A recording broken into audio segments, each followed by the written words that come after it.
Right, well, I think we're ready to start. It's 10:31. We did have a little IT issue, I think, but I think it's now resolved, so there we go. Welcome to Lincolnshire County Council Planning Regulation Committee. It's the 5th of September, 10:30, and we're in county offices in Lincoln. I'm County Councillor Ian Fleet with the chairman of the committee. My vice chairman isn't here today, apologies. But before I do move on to apologies, I'm just going to stop and pay tribute to Councillor Angela Newton, who unfortunately very sadly passed last week. It was a great surprise to me. I wasn't especially close to Angela. I think I shared the odd cup of coffee with Angela over time.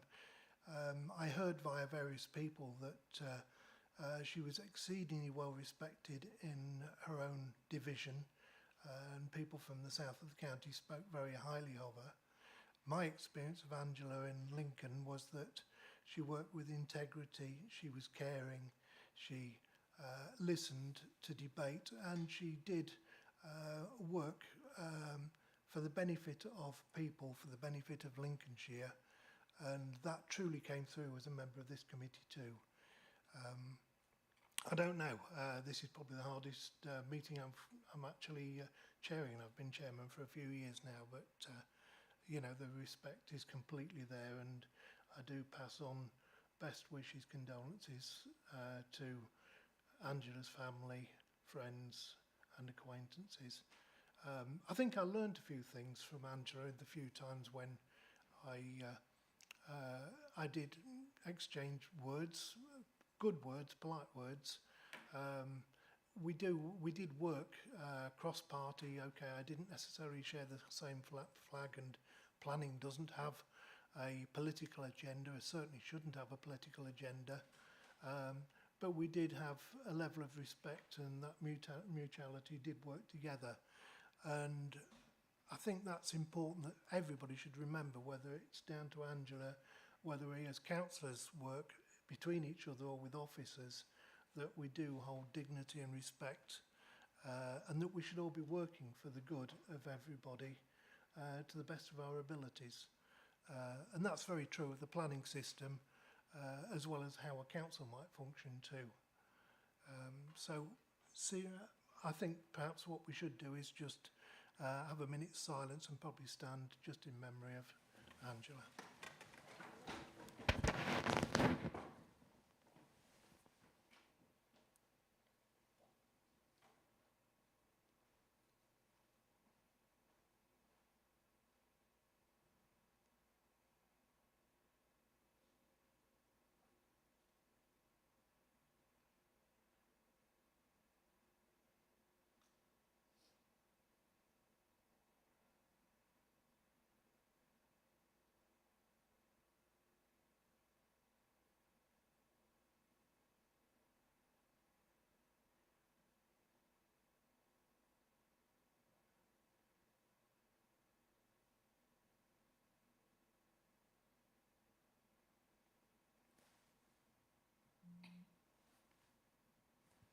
Thank you very much. So, I don't know if I should have done it before this or not, but I should have probably made an announcement about fire regulations for the safety of those in the room already. We've already had the fire alarm this morning, so if you do hear the fire alarm going, please exit the building in an orderly fashion to the front, where we will obviously do a count of people and make sure everyone's there. Water available to everybody in different places around the room, so no problems there. And I do also believe that we are being broadcast in some format across the internet. Item 1 is apologies for absence replacement, and yeah, obviously at this stage Angela's apologies will be put on record. I've received apologies from Councillor Newton Councillor Hall directly. I will focus. And how many others do we have, please? Thank you, Chairman. We have also received apologies from Councillor Austin, Councillor Mrs Blackburn, Councillor Hall, Councillor Mrs Overton and Councillor Vernon.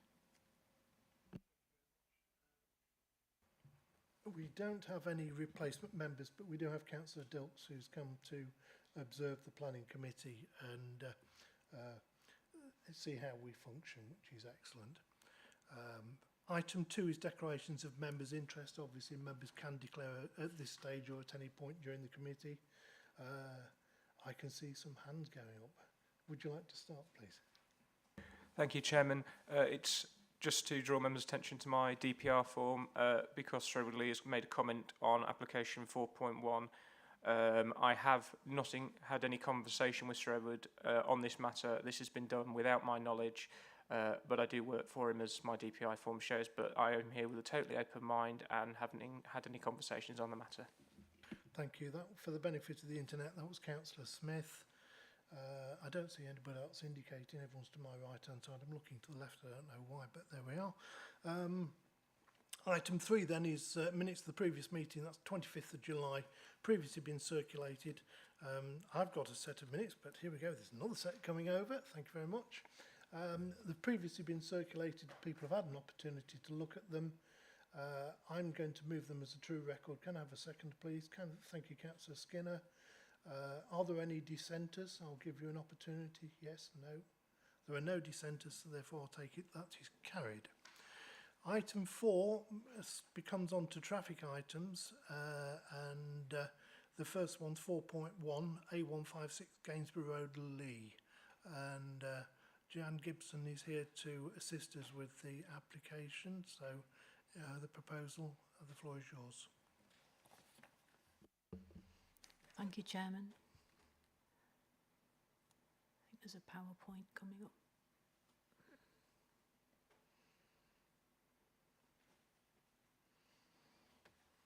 Thank you. This report considers a proposal to reduce the speed limit on the A156 at Gainsborough Road, Lee. Next slide, please. So we're just south of Gainsborough on the main road through Lee. Next slide, please.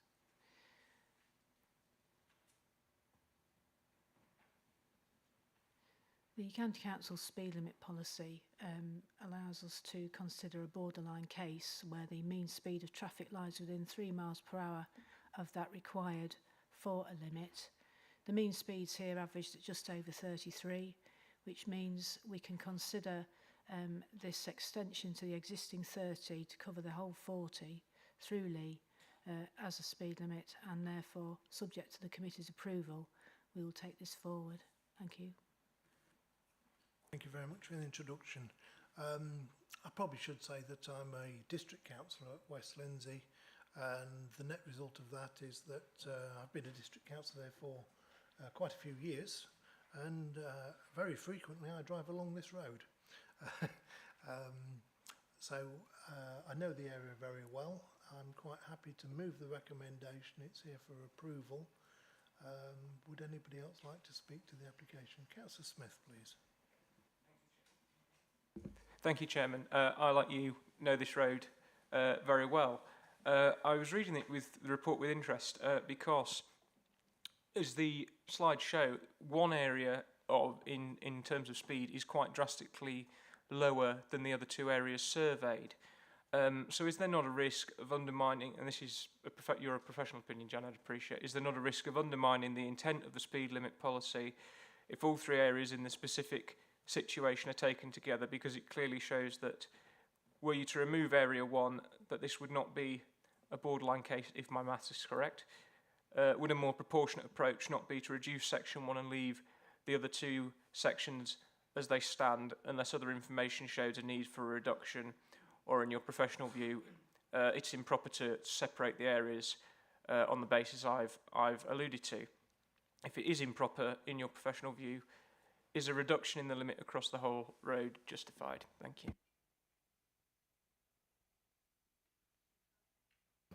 Have the slide back up, please.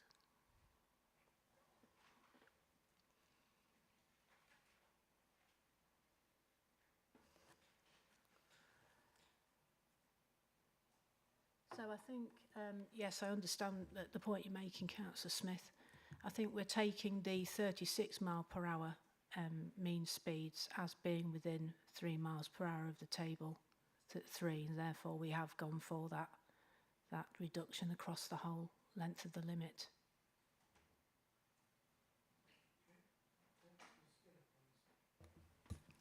Thank you, Chairman. I think with this being at the moment a 60 miles an hour limit, the fact that people are only travelling at 36 as they come round that bend and dropping down for the 30 zone, I think that shows that they're driving within the road. So the Chairman has proposed it. I'm quite happy to second it. Thank you. Are there any other speakers? Okay, proposed and Councillor Pepper. Certainly. I don't really call it a point of order, but when we came to the minutes, Chairman, my honourable friend Paul Skinner seconded the minutes, and just looking at the agenda, he doesn't seem to be on there. Whether he was or whether he not, it doesn't show it on there. Yeah. And I'll be willing to second if there is an anomaly there.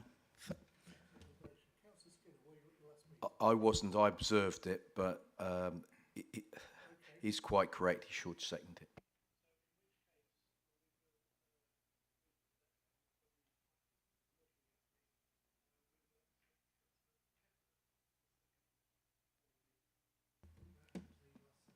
Sorry to throw a spanner in the works, Chairman, but it was on my mind.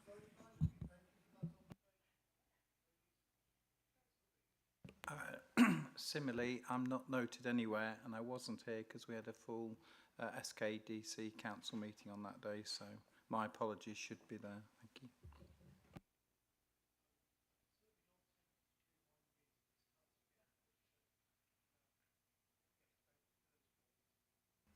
Thank you for those comments.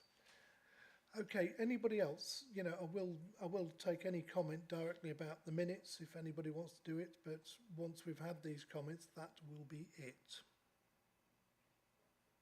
That's a suitable pause, right? Okay, so with regard to this item, which is 4.1 A156 Gainsborough Road, Lee, it has been proposed that we accept the recommendation by myself, Councillor Fleetwood, and seconded by Councillor Skinner. All in favour, please show now. That is unanimous of those people that can vote. Any abstentions? Anybody against? Seeing nobody moving, that is carried. 4.2 takes us to the proposed permit parking scheme in Lincoln Zone 5B, Foster Street, Mill Lane, Princess Street, Vernon Street. Jan, please. Thank you.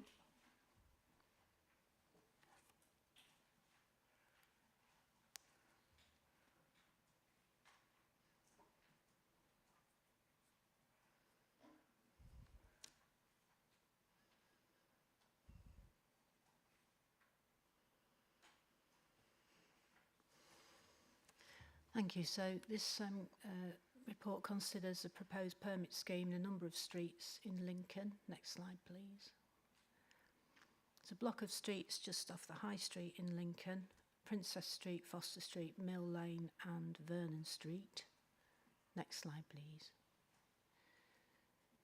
So Appendix B shows the extent of the proposal, the zone shown within the purple outline. The proposed permit parking is shown in green, proposed 2-hour dual bays in blue, extensions to double yellow lines in red, and existing 1-hour limited bays are also shown.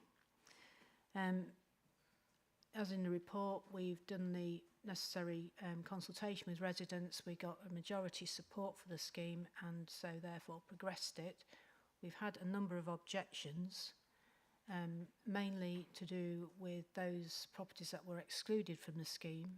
Those people in apartments that have access to some off-street parking were excluded by the City of Lincoln Council, who administer the scheme, and therefore were informed by them as to who is eligible for permits. There were also concerns raised about access to parking by family and carers visiting residents, and displacement of parking in nearby streets, and also effect on property values. So We had discussions with the City of Lincoln Council as to who would be eligible for permits, and they agreed to include those residents previously excluded. So those objections have fallen away. The access for carers and family members visiting residents is catered for within the scheme via visitor permits and scratch cards and the like, and there are also 2-hour bays accessible by non-permit holders. There may be some displacement of parking in surrounding streets, but it is the City Council's intention to protect these streets from commuter and shopper parking by allocating space to permit holders only. I'm not aware of any evidence, either positively or negatively, of permit schemes on property values.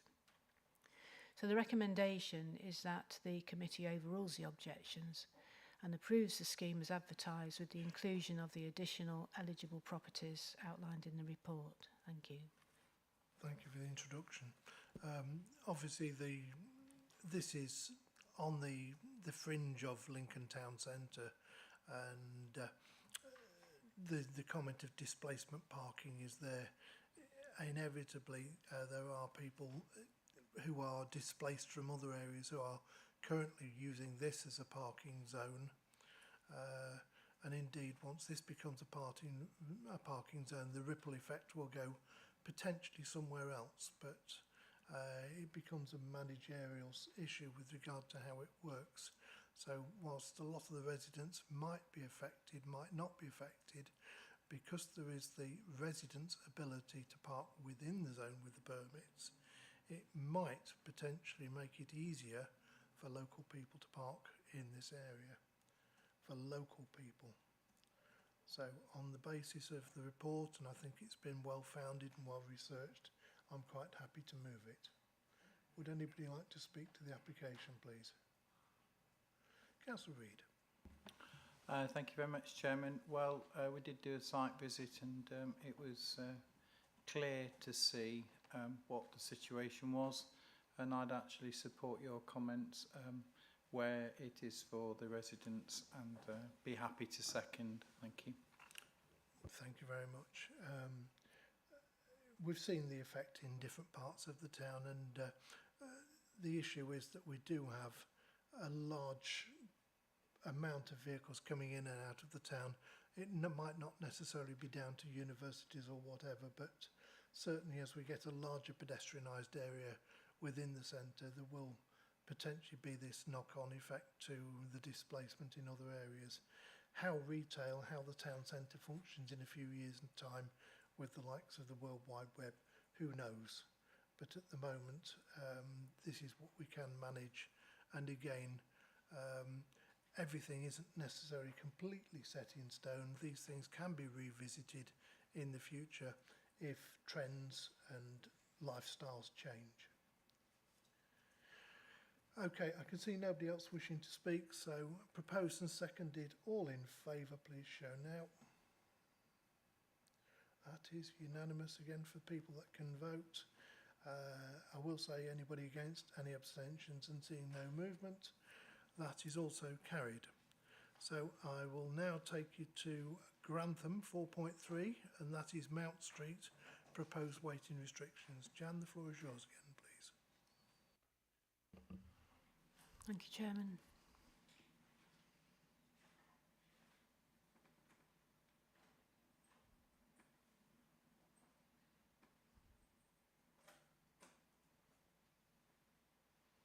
So my final report today is Mount Street, Grantham, proposed waiting restrictions. Next slide, please.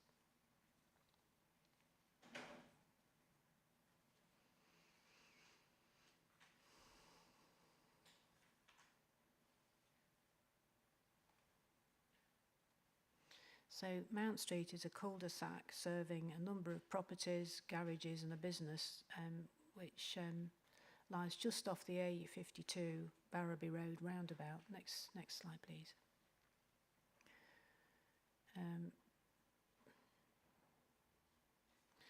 We'd had reports of parking close to the junction with Mount Street and the roundabout, which was affecting traffic flow in and out of the junction and the passage of pedestrians across the junction also.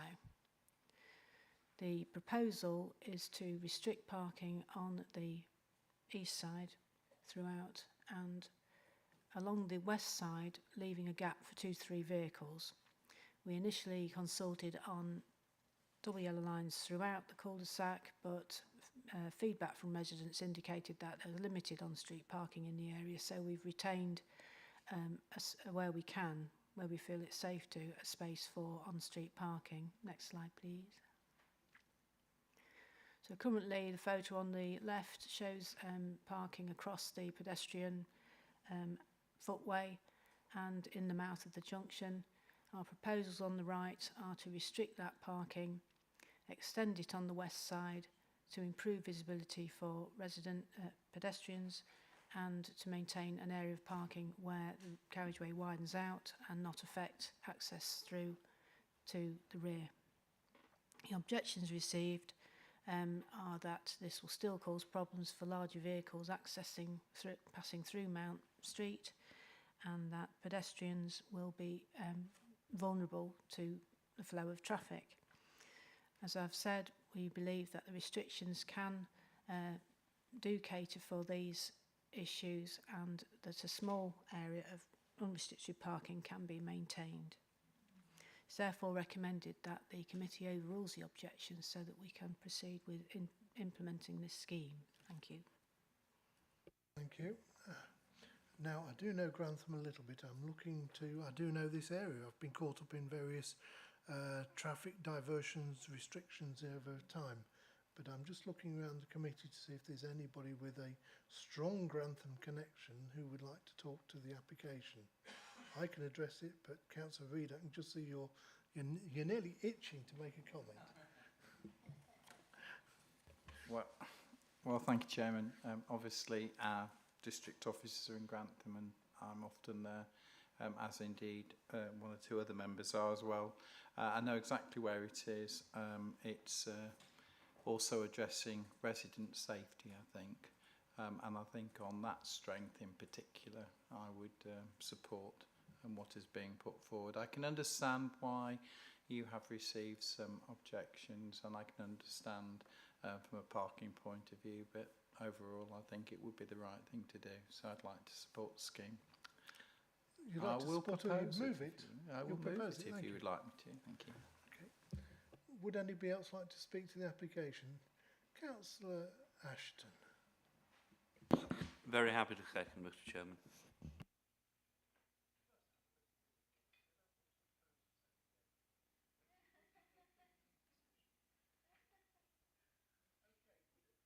Else like to speak to the application? Seeing none, proposed and seconded, proposed by Councillor Reid, seconded by Councillor Ashton. All in favour, please show.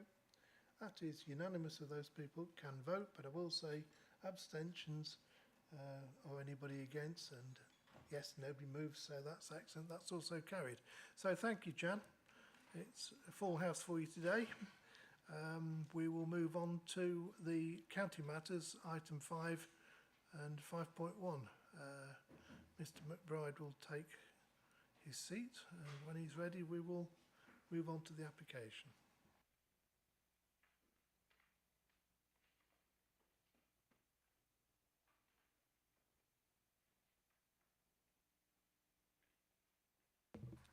Thank you, Chairman. Good morning, councillors. Yeah, so we move on to the planning papers this morning.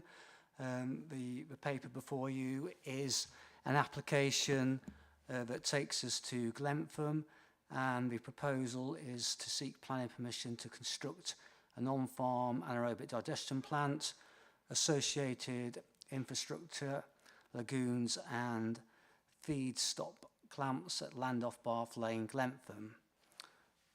The feedstocks are proposed to be grown agricultural feedstocks from within the agricultural unit, and the importation of farm-based waste feedstocks. So I'll just go through the slides to start off with. First one just gives you a location, so an idea of where we are.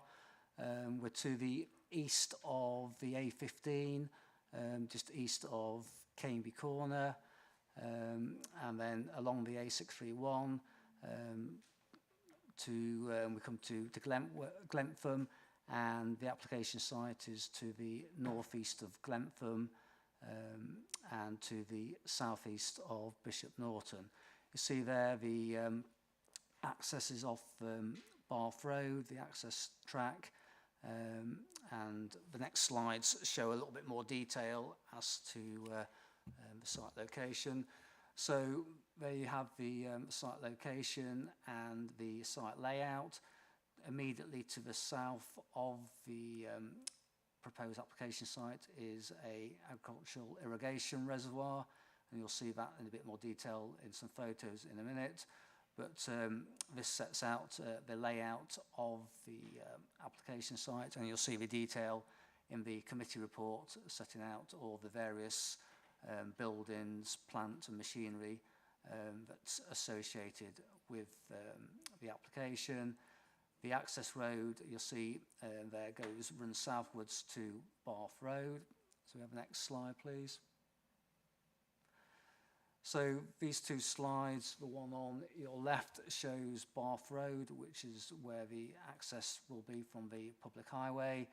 And then the next photo shows the view from Bath Road looking northwards towards the existing agricultural irrigation reservoir and the main application site beyond that reservoir. Next slide, please. So the photo on the left shows a bit further up the access road, getting closer to the irrigation reservoir. And then the next photo shows the main area of the site itself in terms of where the AD plant, just jump the slide, shows where the main area of the that will host the AD plant is situated, and that shows the sort of landscape in this area. It's largely flat agricultural land with some breaks with various sort of hedges and trees. Next slide, please. And again, these next two slides, sorry, these two photos just give you a bit more context to show you what the surrounding landscape looks like. That's the presentation in terms of giving you some idea of the application and the site area. I think just the first thing to set out in the background paragraph 1 is that planning permission for this facility was actually granted by West Lindsey District Council 2 years ago. At that time, the proposal was only to use material grown on the actual farm itself and not to import any waste material. As you'll see there in paragraph 1, due to changes to the green gas support scheme requirements, the applicant has chosen to change the makeup of the feedstock to introduce agricultural waste into that feedstock, and as a result of that, that requires a planning permission to be granted by the county council because it involves waste, so it comes to the county council as a waste related application, and that's why the application is before you this morning, largely to seek approval for that change in feedstock and obviously to for all the associated physical development as well. But just to give you that context that permission was previously granted by West Lindsey for the layout. The only change really that's before you today is that the feedstock is changing from largely agricultural crops to 50% waste as well. As you'll see in the report, that one of the benefits of that change to the feedstock is that less land would then be required to be used to grow the agricultural energy crop. So I think there's set out in the report a reduction of 20%. So that has a benefit that less land would be used for growing the energy crops, and it would also help to, I suppose, in terms of using waste, be a more sustainable sort of form of development. So those are just two issues that I draw to your attention. So we go through the report as normal. The application details are set out in terms of paragraph 3, going through to paragraph 7, giving you the information about the physical buildings, the size of the buildings, and all the associated machinery. You'll also see that the proposal is that the gas connection point would be just to the northeast of the application site. On the second page of the report, you'll see the drawing, and in that top northeast corner, you'll see that the black line shows the national gas transmission pipeline, and only a short distance from the site, which provides obviously a convenient point for the for a connection from the application site to that gas transmission main. Then moving on, paragraph 8 sets out the details of the feedstocks. Paragraph 10, the handling process. Paragraph 14 sets out the proposed transport requirements. And then paragraph 18 sets out a number of, gives you information of a number of supporting reports that were submitted with the application. And then the following paragraphs go through the conclusions of the ecology, flood risk, geophysical survey, landscape and visual statement, and finally odour and air quality. So it's set out in detail the findings of those reports.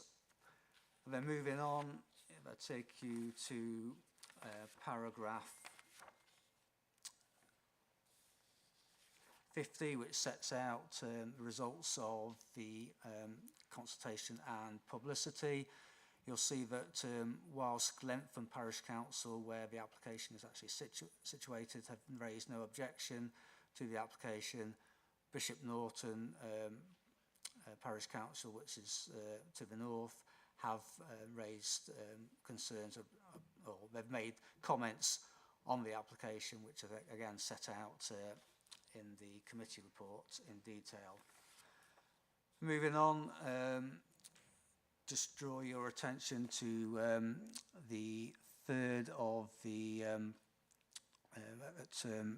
paragraph 50C, the Environment Agency do not object to the application, provided advisory comments which would be attached to any planning permission granted.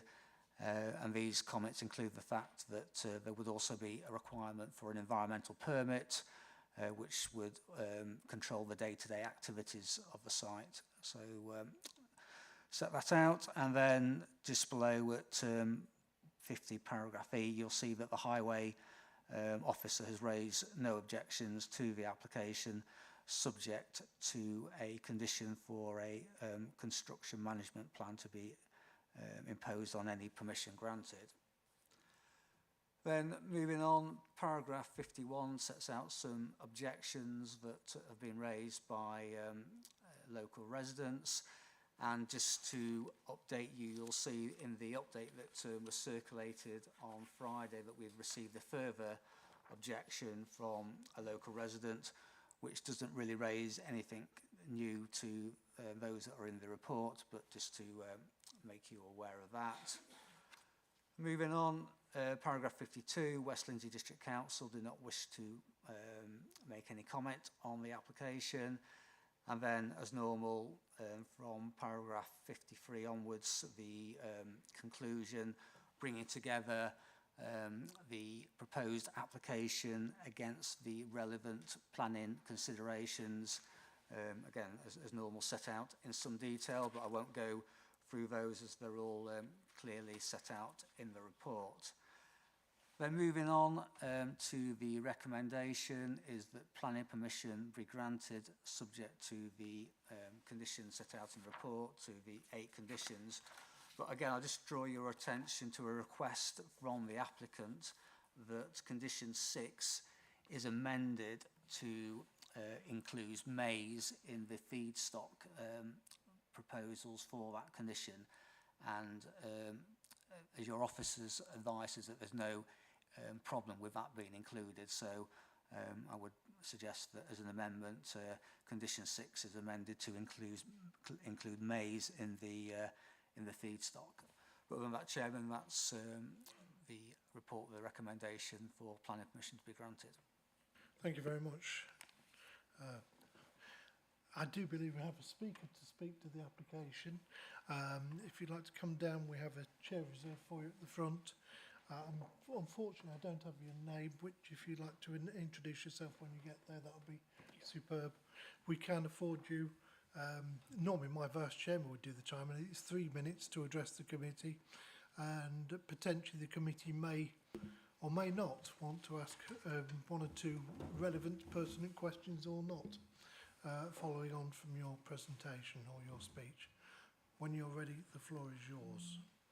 Thank you, Chairman and members of the committee. My name is Chris Barton. I'm the applicant and the farmer of the land where the proposal will hopefully be constructed, as well as being a resident of Glentham Village. The detailed report prepared by your officers sets out all the relevant aspects of our application, and I do not therefore intend to repeat these, but I would like to make a few points and hopefully answer any questions members might have. We already have planning permission for an AD plant on this exact site, which would have seen the use of 100% grown feedstock. This latest proposal uses 50% farm waste from local pig and chicken farms, as well as straw and maize. At a time where energy and food security in the UK is paramount, our new proposal will see less productive agricultural land used for energy crop production, while still producing biomethane for injection into the national gas grid immediately adjacent to the site. There is no need for traffic to pass through the villages of Glentham or Bishop Norton, and much of what is already produced from either our farm or waste from the pig and chicken farms already have to be moved around by road in the local area. The pig and chicken litter are brought in and loaded into the AD plant on a daily basis, and so there is no requirement to stockpile at this site. The pig manure is already brought onto my farm and stockpiled on our fields prior to being applied to the land as fertiliser, and so this practice will cease this, and instead the relatively odour-free digestate will be applied to our land in its place. There is no waste produced by the process, and the direct injection into the gas grid means that it is more efficient than burning it on site to produce electric. Overall, the process is wholly sustainable and one which we hope members can support. If there are any questions, I'm happy to try and answer them. Thank you. Excellent. You're well within 3 minutes. In fact, you're 2 minutes. Are there any questions from committee? That's superb. You've got an easy run there. So I'll therefore open it to the committee to make any comments should they wish, and we will then make a decision. Councillor Ashton. Thank you very much, Mr. Chairman.